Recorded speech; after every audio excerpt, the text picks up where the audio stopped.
Get on the bus and shut the fuck up! The skinny white sergeant in the Smokey the Bear hat had been yelling at us since we arrived that morning at Fort Hamilton in Brooklyn to be inducted into the Army. Sit the fuck down! Stand the fuck up! Get the fuck over there! Get the fuck over there! The fuck are you doing? The fuck are you looking at? Holy shit, I thought to myself. This is going to be a very long 2 years. It was the height of the draft, and if you were over 18 and under 26 and you couldn't figure a way to get out, you either went into the jail or you went into the Army. Now, some people said, how come you didn't figure a way out? I mean, you could have got out some way, couldn't you? Well, you gotta realize that my boyhood was in post-war Brooklyn.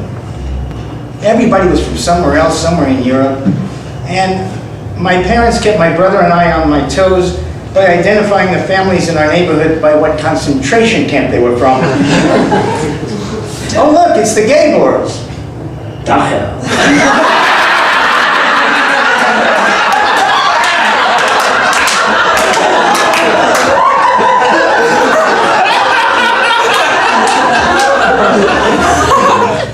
But my father said, no, not in America. America.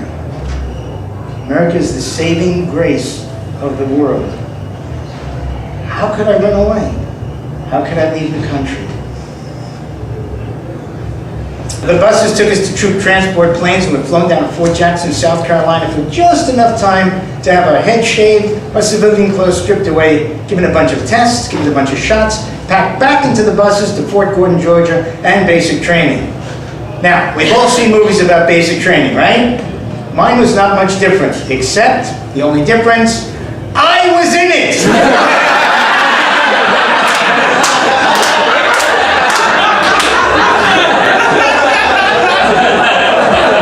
It was me! Every morning I woke up, I was still there! I learned to do what I was told to do. I was learned to march in step, take apart a rifle, put it back together again, crawl in the mud under barbed wire, scream, kill, kill, kill, and of course, cry myself to sleep every night. Far from the safety of college, our classes were not about economics. They were about grenades, crawling under machine gun fire, use of a gas mask, and of course, followed by its companion class, gas.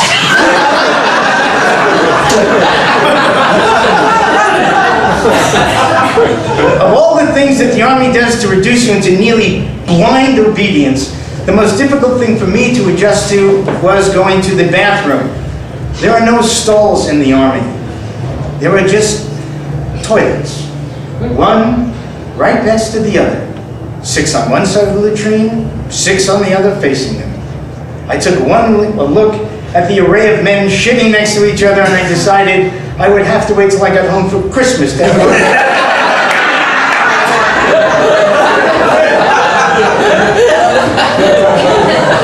I lasted 3 days. Our head DI was a first sergeant.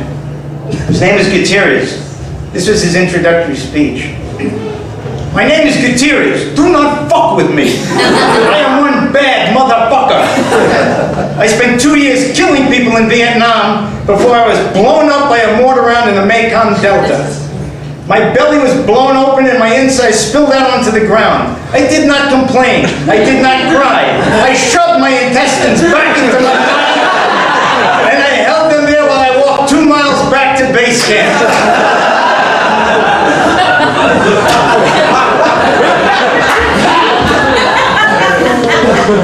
The only thing I could think of was, this man is not Jewish.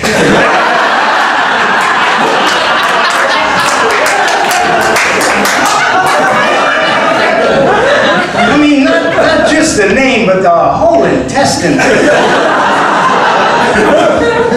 Jews see their intestines, they don't go anywhere.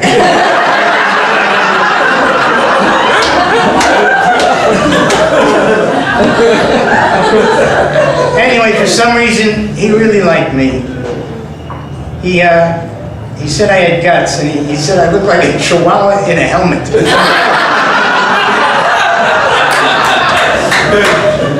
I was in the Army. I was in the fucking Army.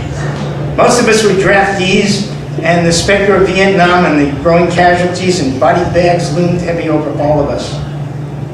At the end of basic training, which seemed at least 3 years long, I was giving my MOS. That's a military occupational skill. 11B20, infantry. A grunt. Grunt. That's Army talk for schlepping with a rifle. Sergeant Gutierrez saw me in line and he asked me what I was doing over there. I said, I'm an 11 Bravo. He turned and he called out to another sergeant, "Not him! He'll be dead in an hour."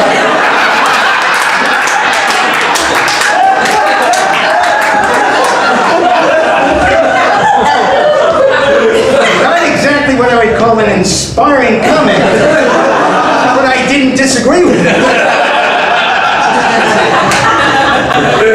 He told me to get out of line and wait for new orders. For the first time, I gladly did what I was told. If I never said it, thank you, Sergeant. The next day, I was sent to the Signal Corps right there at Fort Gordon. Not having any signal schools, they tried to teach me one. First, they tried me at Morse code.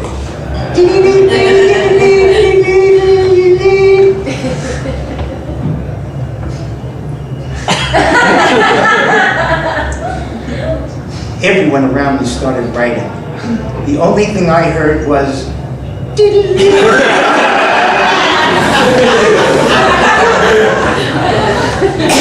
They then tried me at a radio man. You have to do this with kind of a southern accent too. Titan Locker 1, Titan Locker 1, this is Titan Locker 2. Do you read me? Just do it!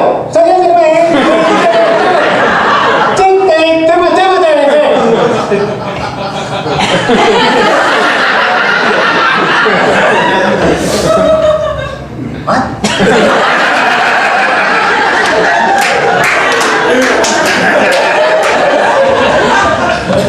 They finally settled on cryptography, coding and decoding of messages using a teletype and a super duper top secret machine called I can't tell. It was now the end of May, and after a 30-day leave with my family, on May 21st, 1967, I reported for duty at Fort Ord, San Francisco, and headed for somewhere in South Vietnam. We were dropped off at the 44th Signal Corps in Bien Hoa. We were there to provide communications for the 173rd Airborne, 101st Airborne, and 5th Special Forces. They were known as Death from Above, Screaming Eagles, and Sky Soldiers. We were known as the Battling Typewriter Guys. More commonly called the Pussy Patrol. I learned a couple of things in Vietnam. Things like, after a while, you can adjust to just about anything. You can sleep soundly in the mud, under a monsoon, under a 175mm howitzer firing all night, while being bitten by mosquitoes so big they could rape a turkey.